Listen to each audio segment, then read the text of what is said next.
Hi everyone. Our speaker today is Ian Mertz. He is a postdoctoral fellow at Charles University. Before this, he did his postdoc at University of Warwick, and he did his PhD from University of Toronto with Tony and Patasi.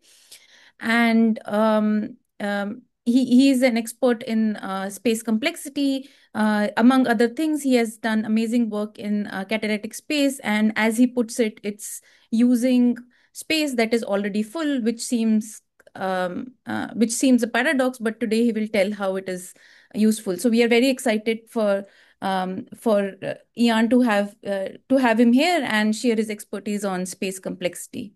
Thank All right, yeah. Thanks so much, Sumega. Thanks for TCS Plus for having me, and thank you all for coming. I'm very excited to talk about all this.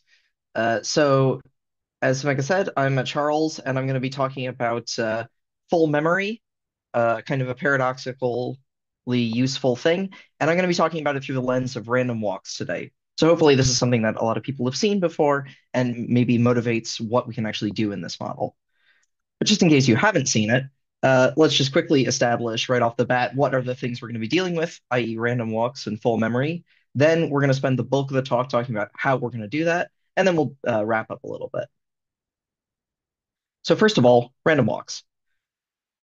We're going to be given a graph. It's going to have size, say, polynomial in n. And for today, to make things easy, we're going to think about the graph as having one source vertex and two distinct sinks, some accepting sink and some rejecting sink. And then walking in the graph starts at our chosen source node and just at every node picks one of the edges to go down, walks until eventually it reaches the sink and either reports that it reached the accept or reject sink. And with regards to these walks, we can ask a number of questions. We could ask, like, is there some path that reaches the accepting node? How many of the paths reach the accepting node? If I picked randomly at every vertex, where would I end up? And stuff like this.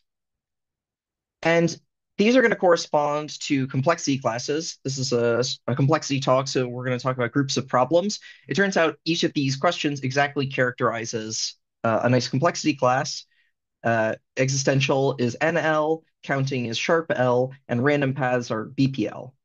So if you know anything about complexity, you kind of have probably seen N, sharp, and BP for non-determinism, counting, and randomness, respectively.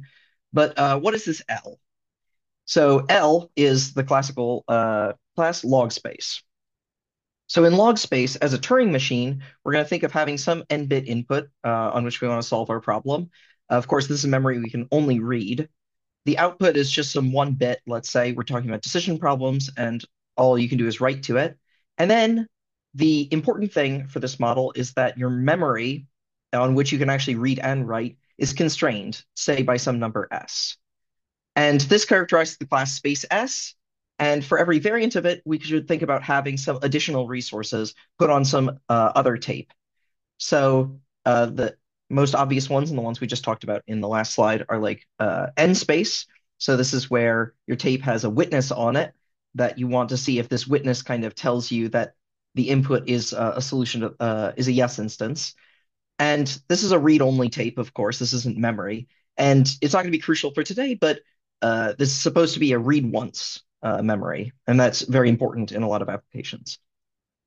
A similar sort of resource would be randomness. So now instead of getting some specific witness on the tape, you are guaranteed that it's just like pure coin flips. And again, you want to see if you want to accept your input with some probability 2/3 if it's in the class and 1/3 otherwise. Now the log space comes when we restrain our main memory to only have like logarithmic in n length. And we should typically think of our resource tape as being some polynomial in n, something that you can address into with your main memory and that you can check in some reasonable time. So those are the log space classes. And we can put them in our usual layout of complexity classes. So log space at the very bottom, randomized and non-deterministic above it, whose their relationship is unknown in either direction. Both of them can be computed by the determinant, which puts them in P. Randomized log space can be computed not just in polynomial time, but polynomial time with low space simultaneously. And then above P, we've got like randomized non-deterministic P, etc. So as I mentioned, these log space classes turn out to be equivalent to various properties on graphs, random walks, connectivity, or undirected connectivity. And today our focus is going to be on BPL, the random walks class. And in a moment, we'll see why we are talking about this space-bounded characterization of random walks. It's because space is going to be the total name of the game today. So let's see another resource that you could give your log space machines. And this is kind of the sting for the talk. This is like the interesting part of it. We're going to be talking about full memory today. So what do I mean by full memory? Uh, So we have a oh, question in the chat. What is yeah. SC? Oh, SC is simultaneous polynomial time and polylogarithmic space.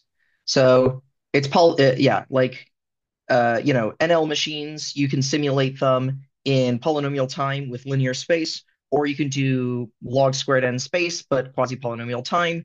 We don't know how to achieve both at the same time. But for BPL, we do know how to get actually both log squared space and polynomial time. So it's like a more strict version of P. It's not going to come up too much today, so don't worry about it. All right, so now let's deal with a situation that the practical people deal with, and probably none of us ever have to deal with, which is what happens when you actually need to run programs at your company job. So you go in and you try and run your program, and unfortunately, the entire server space is in use because someone else is running some other problems, and you're going to have to wait your turn for it. Well, no problem. It doesn't really matter if you get to it today. If you bugger off at 4 and just go have a drink, it's a Tuesday. Who's going to check? And that's all well and good until you come back the next day and it turns out no one's even touched it. So you're in the same situation you were in before. Now it's 9 a.m. And I mean, you could still go for a drink, but really at some point you actually have to do your job. So there's a bunch of things you could try and do here. We're trying to square off the fact that there's a whole bunch of storage space that's in use and you need to run some big computation. And if those two things overrun your memory constraints together, we're going to do the most, and by which I mean least natural thing to do, and just kind of put them both in the same space. So we're going to be putting all of our computations in the exact same memory where that thing is stored. This looks like, or what this looks like, is a model that was defined by Buhrman et al. In 2014 as the catalytic computing model. So again, we have the space S setup that we saw just a couple of minutes ago, and we're going to again be dealing with a resource tape. And now I'm going to call this resource tape catalytic memory. It's going to have some length C. Again, think of it as like exponentially larger than S. And this memory comes as a resource tape the same way as all the other ones, initialized to some memory. But now it's not a read-only memory, and it's not a read once. It's actually just memory the same way as anything else. You can read and write to it. You can read it as many times as you want. You can do whatever you want with it. The only catch is that whatever it was initialized to at the start, it had better be there at the end.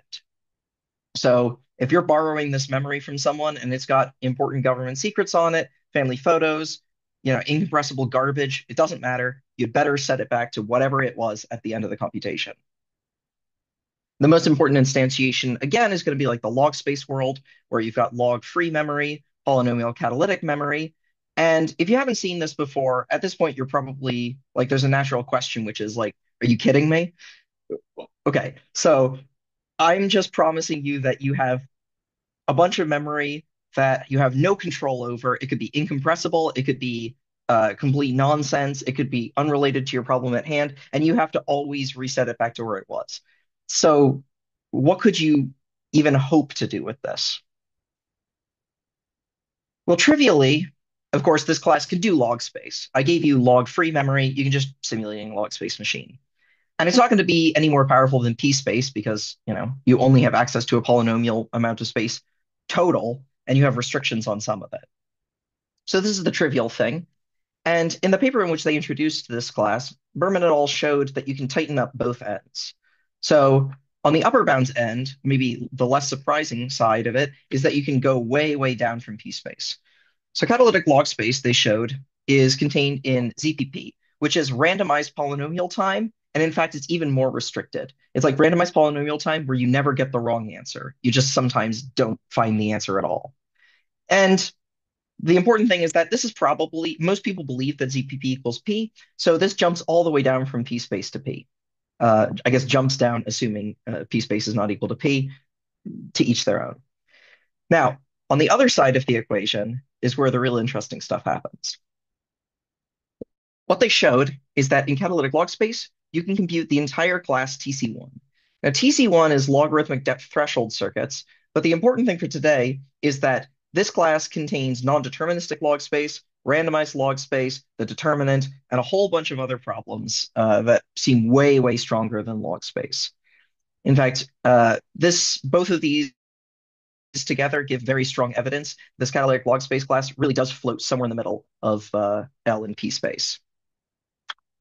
So here was our whole class inclusion diagram from earlier. And just to put CL in the picture, we know that CL contains pretty much everything on the left, all the way up to determinant. Uh, it's contained in both BPP and NP because it's in this very weak randomized P class. But we don't know how to solve it in polynomial time, nor do we know how to solve problems in like log squared space and polynomial time in CL. So there's a number of classes in the range between, say, determinant and P that are a big question mark that would be really great to know about. Um, Again, today we're totally focusing on BPL. Hi, Ian. I have a question. So, do we know any, like, does it belong to like L square, L cube, or something like that? No idea. Yep. CL is the best upper bound we have is ZPP. The best lower bound we have is TC1, and plus you can do like bipartite matching. Uh, there are barriers to putting it in P. There are barriers to putting it in subclasses of P. We totally don't know. Okay. And I guess, yeah, polylogarithmic space, even without a runtime bound, no clue. Yeah. Great. All right. So now we're going to be talking today almost exclusively about why BPL is in CL, how you can simulate random walks in graphs just using this catalytic tape. And we're not going to do it just once. We're not even going to do it twice. We are going to prove this fact 3 different times. And we're going to do this 3 times because it kind of will allow us to survey every major technique that we know of in the field. So by the end of this, you'll come away with a very strong idea of how we use full memory for computation. So the first one was unpublished. This is due to Dulek. I guess maybe it appeared in her master's thesis, but this is a compression-based argument that was floating around in the background before even the first paper was published. Then, in the first paper on the topic, Buhrman et al. Use an argument based on arithmetic reversibility to get even more. So we'll see that one. And then just this past month, a proof came out due to James Cook and Ted Pyne, which I'm just going to call the easy way because it's like the correct way to do it. It's straightforward, it's very clean, but it uses some ideas from the previous 2 approaches. And I want to kind of end on the note of let's see how we can actually do practical, easy to understand things in the class. So before I jump into the proofs, do we have any other questions about the setup to all of this? No questions. Excellent. Okay, so then we've got plenty of time to go through each of these in detail. All right, so let's pull up our computer with the full memory again.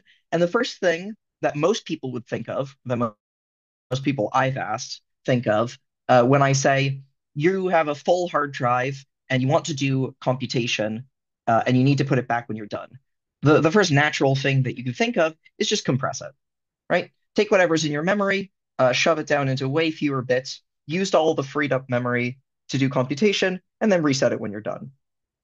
And this is all well and good, but as we know, most of the time you can't compress. This has to work, your algorithm has to work for every tau, and half of all taus, you can't even save a single bit. So what happens now? Do you get anything, or are you just completely stuck? Well, no. If a string isn't compressible, it's incompressible. And an incompressible string is a very useful thing, especially when you're doing randomized computation. So this gives us our paradigm of compress or random. And the general framework is we're just going to take our starting catalytic tape and we're going to try and jam it through some compression algorithm. In theory, you could think of this as some very cleverly chosen thing, which will give us great guarantees. But you can even think in practice, this is just, your favorite off-the-shelf compression algorithm. And if you succeed, then you have all the space that you could ever want. You can probably brute force the computation or do polytime computations. You can do whatever you need to succeed. What we want to show is that whenever you fail to compress, that this will give you access to some kind of resource, something that looks random with respect to this compression algorithm, and that this is enough to solve your problem. So to power this framework, you need to develop compression and decompression algorithms dual to each other, which are computable in they're computable the fair way in CL, not in some larger class like polynomial time. And furthermore, you have to show that if you fail to compress, then you can guarantee that this is a good enough resource to solve your function, say deterministically or whatever. So this is the setup that we want to work in. And for BPL, this is going to come in the form of Nissan's test. This is due to Nissan in 1994. There are like three important papers from Nissan for space-bounded computation in 1994, but this is one of them. So we have our graph, and we want to estimate the random walk probabilities on it. That's the name of the game. We want to figure out if most paths go accepting versus rejecting. And Nissan's test is going to take place over a collection of walks, a collection of proposed random strings. So we'll call this capital R, and the individual strings will be like R1 through RS. And the first thing we want to do is we want to consider some node in the graph at some time step and focus on the strings in our collection that take us exactly to that node at that time step. So obviously, it kind of makes sense why you would want to focus on the strings that take you to some step sigma. The only reason I'm focusing on at a particular time step is because I want to say that the next bit we're going to use, the I plus first bit of these strings, is going to be the one that I just use to take the walk from this state sigma, right? Assuming I've used up one bit at every step of the walk so far. And once I focus on that collection, then Nissan's test says the following. I can guarantee that the majority vote over all of these random strings will be correct if the I plus first bit is roughly balanced, no matter which sigma and I pick. So if I condition on reaching some state sigma at time step I want the next bit that I read to send me roughly, half the time left and half the time right. That's what the criterion says. And Nissan says that as long as that condition holds, then you're going to get the correct vote if you just try all the random strings and keep a count. And the proof is just by a picture. At every node, you're going to walk left or right with probability, say, 1/2 plus or minus 1 over n cubed. And when in those future steps, you're going to then walk left or right with probably 1/2 plus 1 over n cubed. And if you just collect this up along the whole graph, the bias is going to be something like n squared you've accumulated times a 1 over n cubed bias that's been introduced. This introduces like a 1% bias to your computation, but you started with the guarantee that like, I don't know, 90% of the paths go either to accept or to reject. So this 1% is not going to do anything for you. And that's basically the whole argument. So that's Nissan's test. What are we going to do with it? So we want to move back to the catalytic world. And the first thing we're going to do is we're going to have our catalytic tape take the form of these random walks. So we're going to treat our catalytic tape as a collection of walks on which we want to apply Nissan's test. And Nissan's test is going to be phrased as follows. Does there exist some choice of sigma and some time step I for which there is a bias? Sorry, this should say either 1 or 0 is bounded away from 1/2. Just assume without loss of generality, it's a 1. So one thing to note is that I can actually run this test, right? So how I do it is I just enumerate over all sigma and I. I check each string to see if it goes to node sigma at time step I, and then I just keep a tally of what the next bits are. And I can test the bias this way.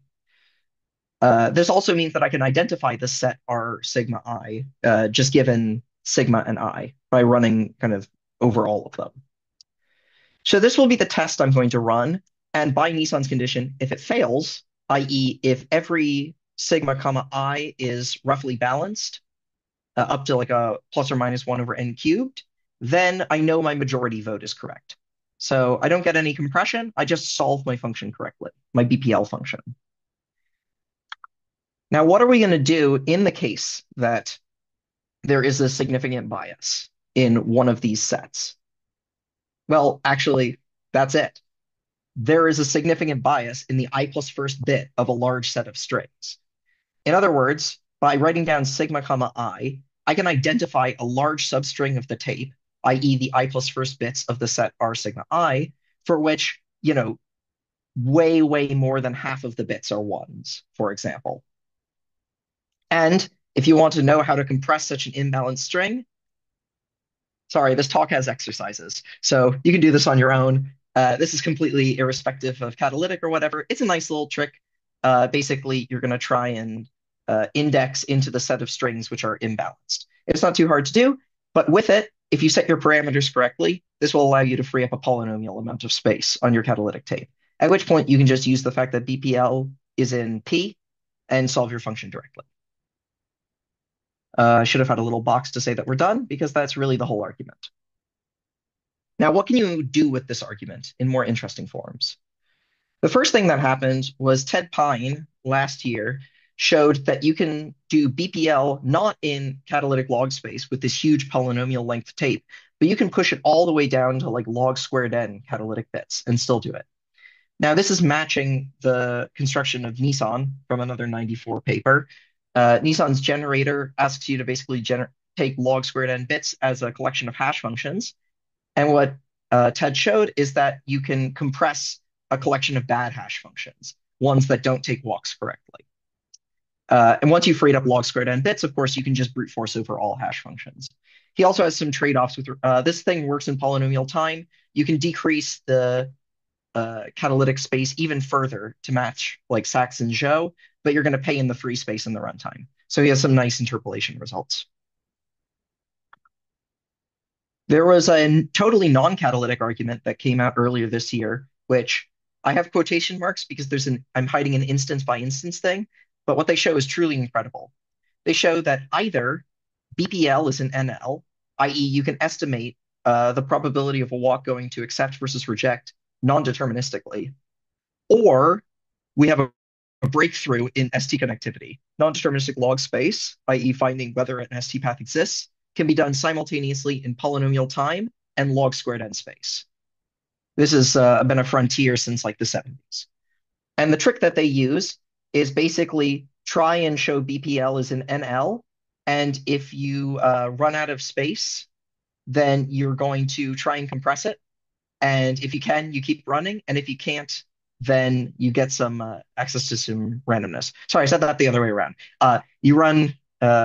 You try and do NL in SC2, so polynomial time and polylogarithmic space. And if you run out of memory and you can't compress, then you use that NL algorithm, and you run that NL algorithm and use its own running configurations as your randomness for BPL. So it's a very clever win-win style argument. Moving to the pure catalytic world, a couple of papers recently showed that, in fact, randomness and non-determinism do not help catalytic log space. So at the beginning of the talk, I said that both BPL and NL are in CL, meaning this catalytic tape is more powerful than randomness or non-determinism. But in fact, we can show that even giving you both randomness, non-determinism, and catalytic space, in fact, even if I give you all three, I can just remove all of them and replace it with a catalytic tape. And here, the compression is based on, essentially, are you running for too long? For reasons I don't want to get into. I'll say one other thing, which is we now know that bipartite maximum matching can be computed in CL, and the compression here is very direct. It's using the classic isolation lemma, which is the way that oftentimes we use to solve matching in other non-catalytic models. The isolation lemma says, essentially, you can isolate a given matching with a random weight function. If you borrow your weight function from the catalytic tape, we can witness when you haven't gotten a good weight function, and we can compress them.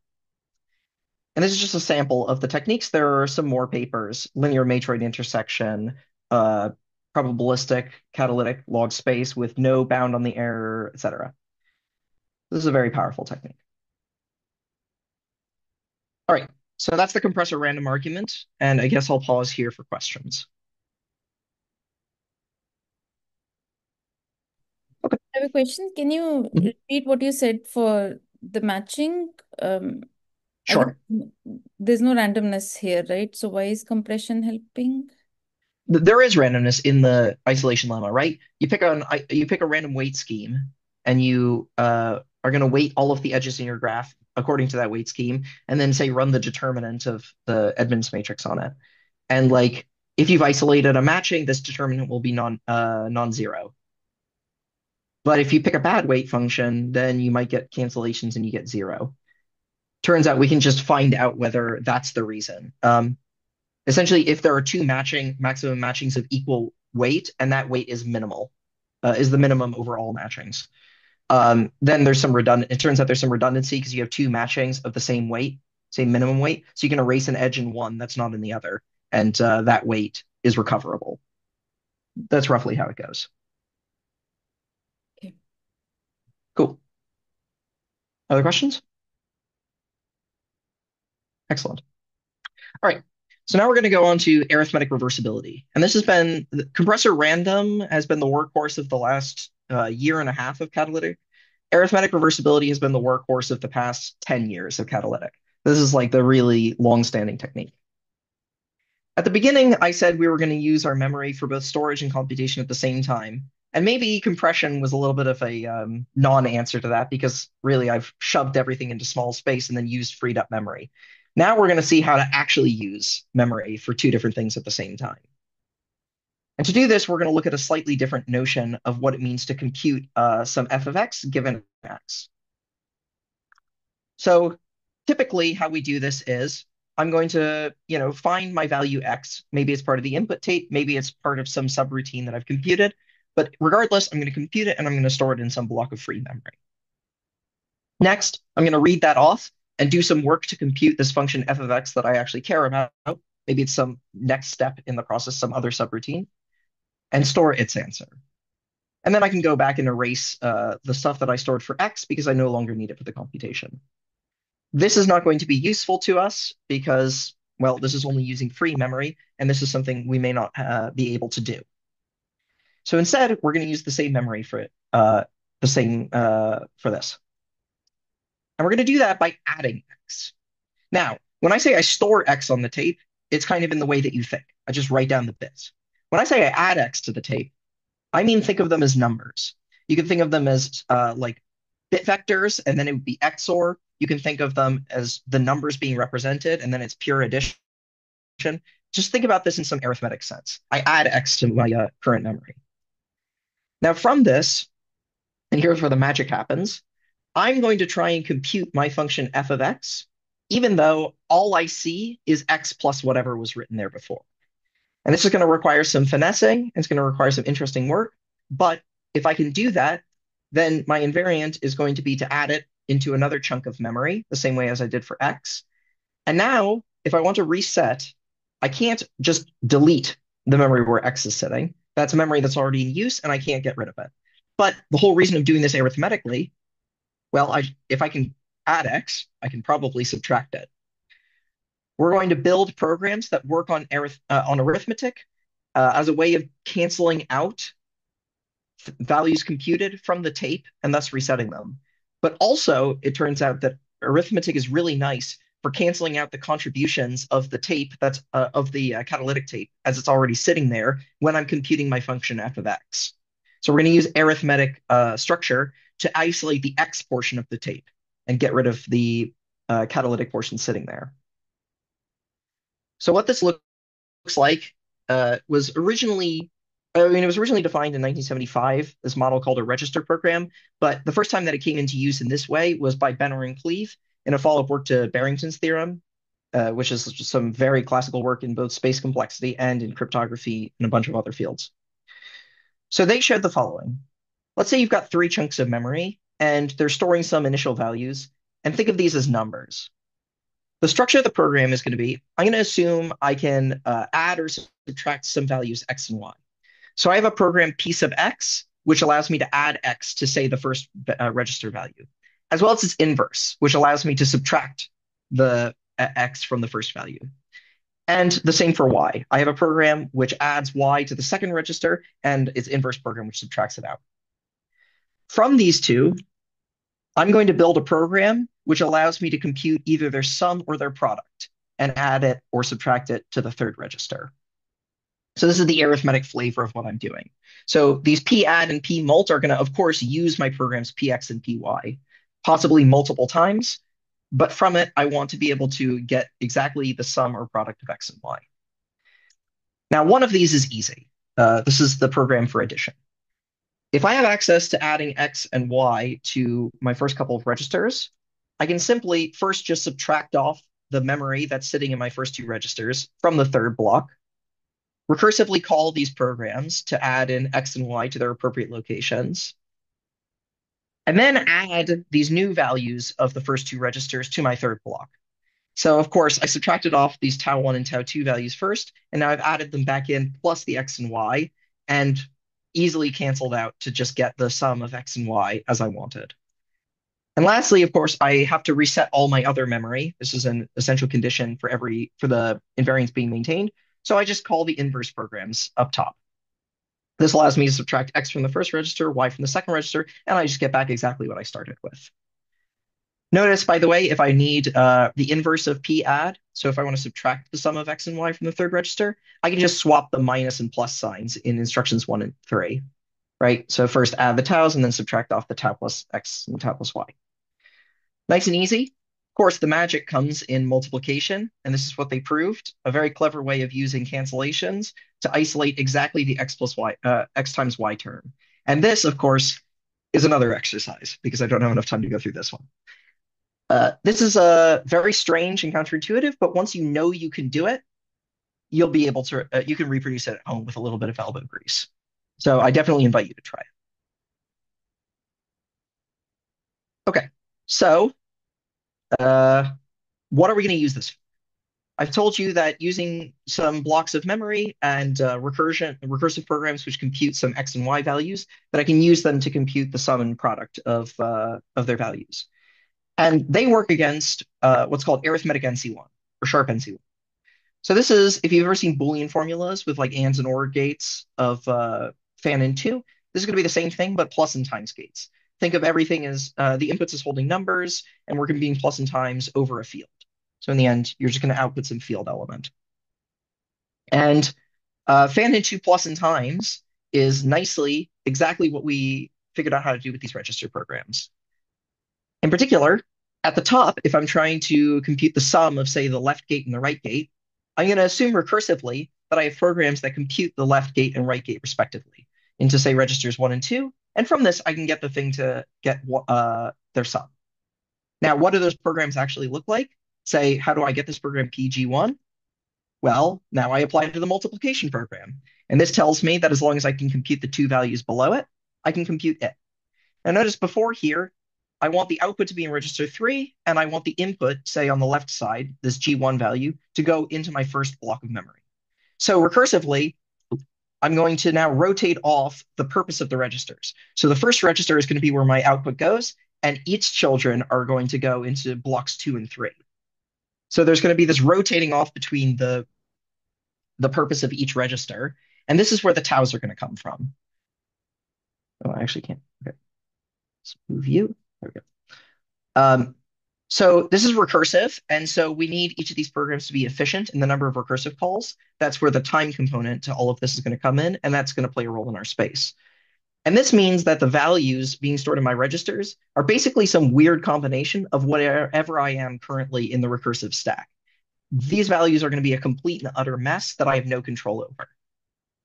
But it doesn't matter, because p add and p mult work no matter what my tau values are. So anytime I enter a recursive frame, I'm going to save those tau1, tau2, tau3 values. Like those are going to be the ones going in. And I guaranteed that when I'm coming out, I'm going to get the same thing with just the value that I care about added in the appropriate place. And that's why we can just use these same 3 registers and rotate off between them everywhere in the recursion. And this is how you save a whole bunch of memory rather than allocating a separate block to every gate or every layer in the circuit. Now, none of this has to do with CL, so let's move to catalytic world. In catalytic world, I'm just going to do one more program, which is like the souped up version of the add we saw before. I'm going to say if I can add a whole vector of values x, say some s values, then I can take some output register and add their sum. And this isn't even an exercise. This is literally just, the program that you saw earlier, but do it s times instead of one time. Just subtract all the values and then run the px and then add them all back in. So now we're going to take that addition, this unbounded fan in sum, and we're going to combine it with our fan in two times. Now the circuit model that we get is what's called VP. So VP is the same thing as the sharp NC one we saw before, but I'll allow you unbounded fan in plus gates. And essentially the efficiency of P add and P mults is going to be the same thing as we saw before. So everything is going to be doable quickly with respect to time. And the important thing about VP is that it famously contains the determinant. The determinant is something that you can compute in this VP, ignoring, again, like field issues and whatnot. And if you remember back to the start of the talk, the determinant is sufficient to compute BPL. Using the determinant, you can compute random walks. So by telescoping way out to this much stronger class VP and then applying this recursive arithmetic reversibility framework, we can, again, compute random walk probabilities basically by hand. So this was an amazing technique, and in fact, it way predates catalytic, as I mentioned with this Benor and Cleave thing. Barrington's theorem can be essentially interpreted as this over F2, but for the and function. Benor and Cleave's big innovation was to do it for the times function. Buhrman et al. Do it for unbounded fan in plus, but in fact, they get it for stronger. They can get any symmetric function, and in particular, majority is sufficient. This is how they're going to do their TC1 thing, which is a later majority circuit. And I should mention that we also got some slightly non-trivial programs recently for matrix powering, which allows us to show some slightly more interesting things. And just to spell out where these translate, Barrington's theorem, it relates to permutation branching programs, which I won't go through. And this sharp NC1 thing that we saw earlier shows you how to do these, this Benor and Cleave shows you how to do sharp NC1 over small enough fields in log space. Buhrman et al., again, with threshold gates, this allows you to get catalytic log space for threshold circuits. And our non-trivial matrix powering allows us to get some slightly non-trivial algorithms higher up in the NC hierarchy. NC hierarchy is just like polylogarithmic depth circuits of polynomial size. But the kind of most recent breakthrough in the realm of arithmetic reversibility was a line of work by myself and James Cook from the past 5 years, where we show that actually, if you sacrifice a bit in the efficiency, you can compute any function in this arithmetic reversible way. And this goes by converting everything to a polynomial and then using much more interesting tricks for computing low-degree polynomials.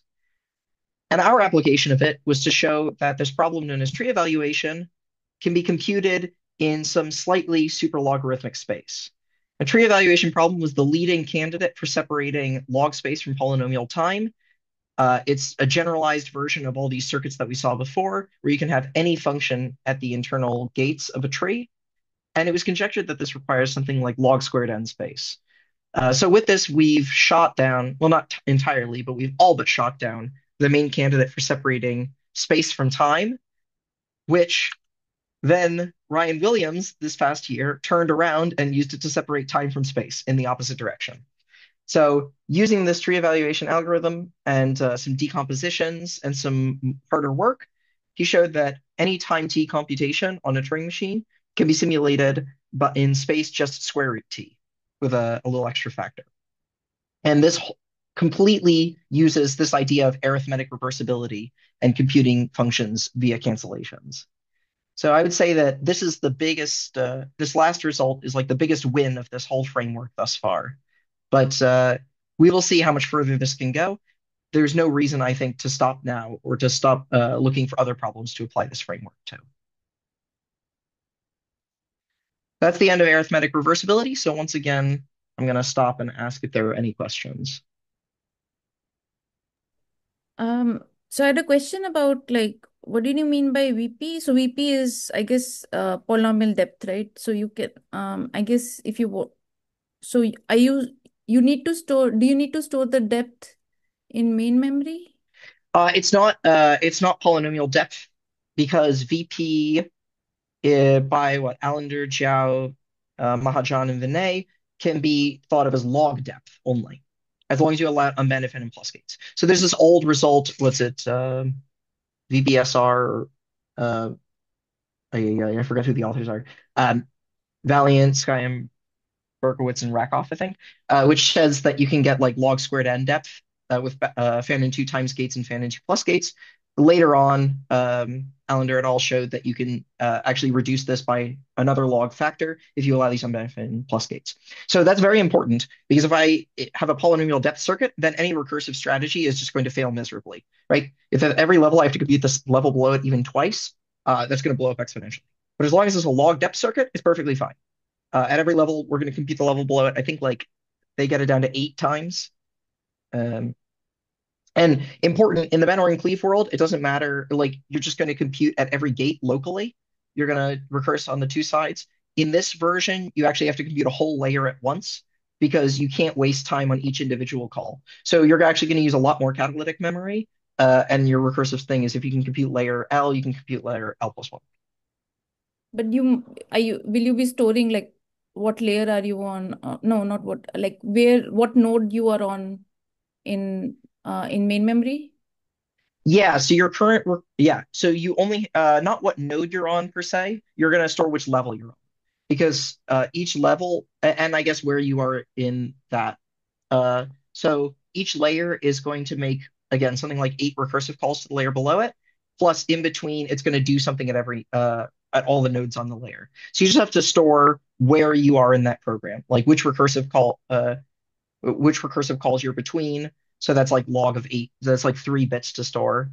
And then, when you're between recursive calls, you just have to do some grunt work.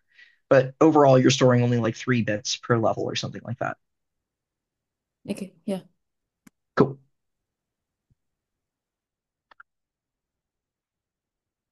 All right. And now that you've seen all the annoying ways to do it, it's time to see the actual really easy way to do BPL in CL. Now, this is actually going to take a little bit of what we've seen from both of our previous approaches. So from the compressor random approach, we're going to take this Nissan's test that we saw, which says, again, uh, if you have a collection of random walks, which is always unbiased for every state you can reach, the next bit is unbiased, then your majority answer is going to be correct. So we're going to use that, but we're going to use it in this framework of arithmetic reversibility, where we're going to change the catalytic tape in some way that can then be undone.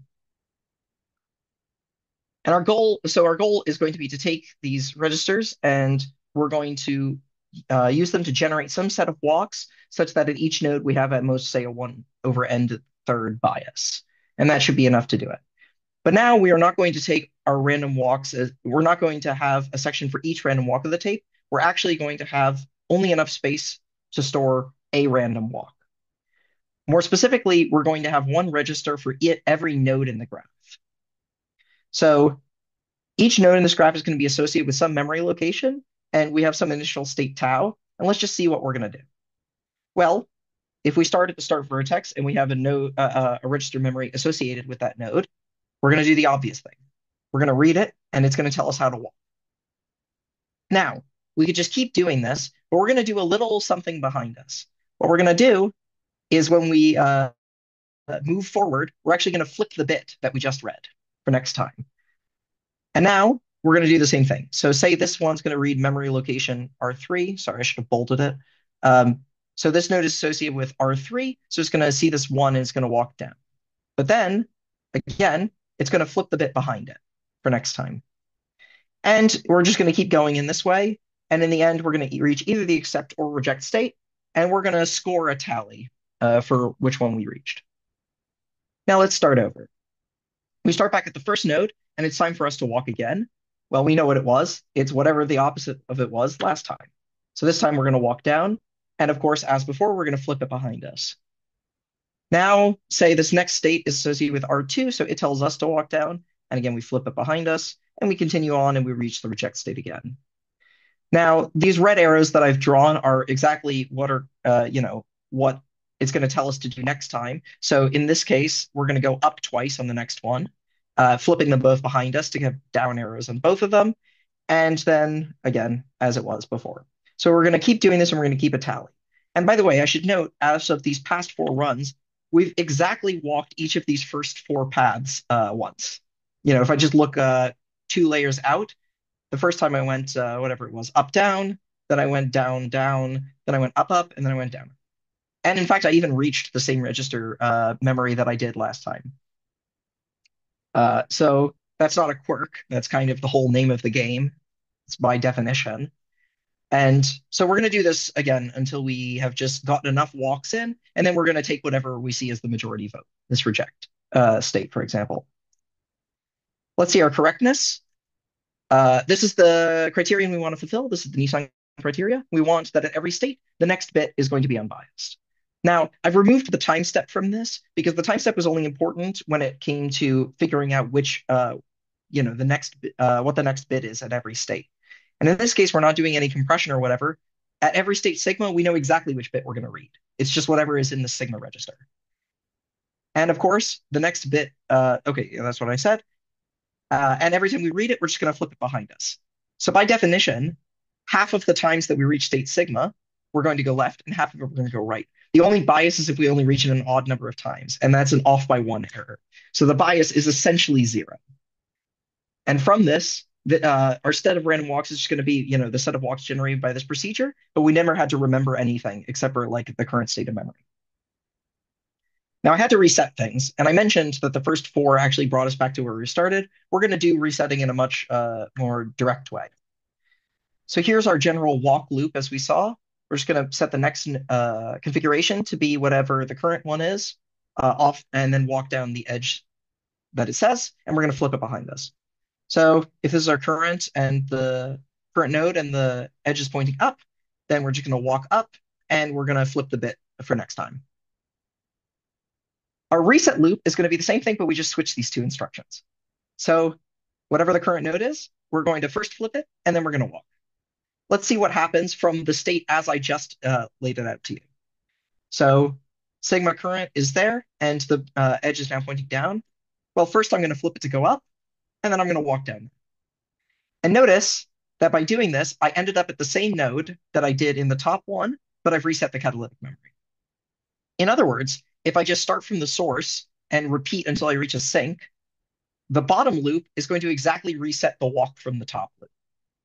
Because the invariant is it will always get to the same node at every step, and it will always reset the bit behind it. Meaning, if on the top loop I'm repeating this like n cubed times to get n cubed walks, and I'm keeping count of which sinks that I reach, to reset the catalytic tape, I just take the exact same number of walks. Each walk will exactly reset the previous one, and they all collapse. You get back the register memory you had before, and you return the majority vote at the end. That's the whole algorithm. This is also, by the way, one of the more interesting algorithms I've ever seen for BPL is in P. So this is, this works no matter what catalytic tape you started with. The all zeros catalytic tape, i.e. a blank memory, is just as good as any other one. So the typical way that BPL is in P is you compute the probabilities just by hand. Like you figure out what the probability of reaching every node is. This allows you to do, as I say in the title, deterministic random walks. And if you've, that should kind of conjure up an image of whatever, a pseudo-random generator or something like that. But no, this is something much more direct. This really just tells you what the walks are with no assumptions, no like generating anything. I think it's a beautiful algorithm. And in particular, it has kicked off a phase that I think all of us are really, in the catalytic community, are really passionate about, which is catalytic algorithms which don't have atrocious running times and which can be understood and taught. So in the Cook-Pyne paper, they do the same for like NL. They show a very nice like just propagation algorithm, which works in near the best time for space non-bounded algorithms, which is quite nice. Both James and Nathan Sheffield, who's over at MIT, have written blog posts where they reproved old algorithms, but with slightly nicer, more straightforward constructions. In particular, this TC1 result of Buhrman et al., matrix multiplication, and others. This is a little bit orthogonal but we just a couple days ago posted a paper dealing with what's called in-place algorithms. So this is algorithms where you're trying to transform your input into your output. But this goes by a lot of these more simplified tricks. In particular, it's a lot of you assuming that your catalytic memory has some nice structure, showing that you can actually get it into that structure, and then exploiting this for much more straightforward algorithms. So this is a line of work that I want to see more of because I think this really validates using this in a practical sense. So speaking of, where do we go from here? Let's sum up and just see what we saw. If you want to take random walks using a full memory, you've got a ton of options. You can compress memory when it's not random and exploit it when it is. You can use these arithmetic reversibility tricks to do all the computation almost like homomorphically. You can take those, inject some cleverness, and do a kind of algorithms 101 style approach, and probably more. In fact, actually, there are more proofs of this fact. But these first two are really the two main things that we know how to do in catalytic at a high level. Compressor random and arithmetic reversibility via register programs are pretty much the only things that we really know how to exploit in the catalytic world, and it would be great to see more techniques at it. But what I think is maybe more accessible and more exciting is to just do these very simple, straightforward techniques and see when, for example, you can match the best known polytime algorithm, but only use catalytic memory, or vastly use it to vastly speed up space-bounded algorithms, etc. So this is a sample of just some of the results that have come out even in the past year and a half.